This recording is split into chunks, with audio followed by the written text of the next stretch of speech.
দিদি, ও দিদি, বাড়িতে আছেন? হে ভগবান, কিস্তির স্যার এসেছে মনে হয় কিস্তি নিতে। আমার তো টাকাই জোগাড় হয়নি, এখন আমি কি করব?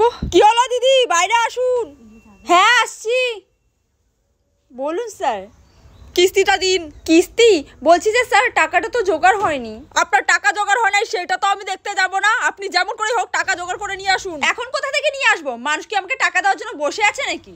দেখুন দিদি, আপনার সাথে এত কথা বলে আমি সময় নষ্ট করতে পারবো না। আমার আরো জায়গায় কালেকশনে যেতে হবে, ঠিক আছে? আপনি তাড়াতাড়ি কিস্তিটা নিয়ে আসুন। বললাম তো আজকে পারবো না দিতে। তাহলে কবে দিবেন? কালকে আসুন, কালকে দিয়ে দিব। কালকে আসবো, কাল আবার বলবেন পরশু দিন দিব। বললাম তো কালকে দিয়ে দিব, আবার এত কথা কিসের? ঠিক আছে, আমি একবার পরশু দিন আসবো। দুদিন সময় দিলাম, এই দুদিনের মধ্যে কিস্তি রেডি করে রাখবেন। আমি কিন্তু পরে আর সময় দিতে পারবো না। হ্যাঁ হ্যাঁ, নিয়ে যান।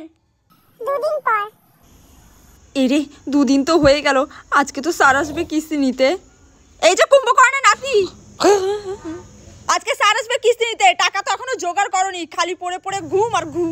আজকের দিনটা ম্যানেজ করে নাও, বলে দাও কালকে পাক্কা দিয়ে দিব। হ্যাঁ, স্যার তো আমার শ্বশুর হয়, তাই না? আমি বলবো আর স্যার মেনে নেবে। প্রত্যেকটা কিস্তি দেওয়ার আগে আমাকে সবসময় কথা শুনতে হয়। আমার আর ভালো লাগে না। আজকে দরজা তালা মেরে আমি ঘরে বসে থাকবো, তাও ভালো। আগে জানলে পরে এই অকারমা ঢেকে বিয়ে করতাম না। না যাই, সারা টাইম হয়ে গেছে, ওদিকে রান্নাঘর দিয়ে ঢুকে পড়ি। দিদি, ও দিদি। হ্যাঁ, এ কি দরজায় তালা? আজকে তো কিস্তি দেওয়ার কথা ছিল, এরা যে কি করে না। এই যে দিদি শোনেন। হ্যাঁ স্যার বলুন।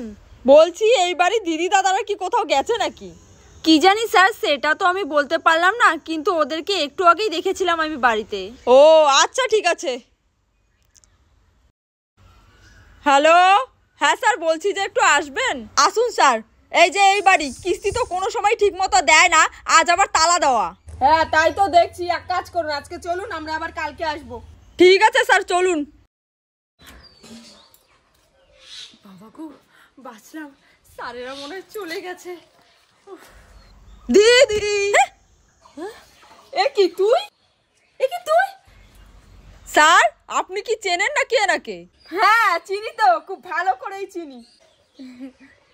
সেদিন তো খুব বলেছিলি আমি বেকার ছেলে। আমি দেখ, আমি আর তোর সাথে এইভাবে থাকতে পারবো না, আমি বিয়ে করছি। ও মানে তুই বিয়ে করছিস? মানে দেখ, তুই এরকম আমার সাথে করতে পারিস না, আমি তোকে অনেক ভালোবাসি। তোর ভালোবাসা দিয়ে আমি জল খাবো নাকি? আমি যাকে বিয়ে করছি না, সে মাসে 30,000 টাকা ইনকাম করে, আর তুই কি করিস? সারাদিন টই টই করে ঘোরা ছাড়া, বেকার ছেলে কোথাকার। দেখ, আমি তো চেষ্টা করছি বল একটা ভালো কাজ পাওয়ার। আমি পেয়ে যাবো, দেখিস আমি পেয়ে যাবো। তোর সাথে না এত হেজানোর সময় নেই আমার, আমি গেলাম। শোন, যাস না, শোন শোন আমার কথা শোন। সেদিন না তুই খুব বলেছিলি তোর বর নাকি মাসে 30,000 টাকা ইনকাম করে, আজ আবার কিস্তি দেওয়ার ভয়ে ঘরের তালা মেরে বসে আছিস। ছাত্রা কোথাকার। যা তাড়াতাড়ি কিস্তি নিয়ে আয় তোর ছাচরা বরের কাছ থেকে। হ্যাঁ হ্যাঁ, তাড়াতাড়ি যা, নিয়ে আসুন। হ্যাঁ যাচ্ছি যাচ্ছি। সেদিন আমার ওর সাথে ব্রেকআপ করাটা ঠিক হয়নি, ওকে ছাড়ছি বলে আজকে আমার কপালে এরকম একটা ছাচরা জুটেছে।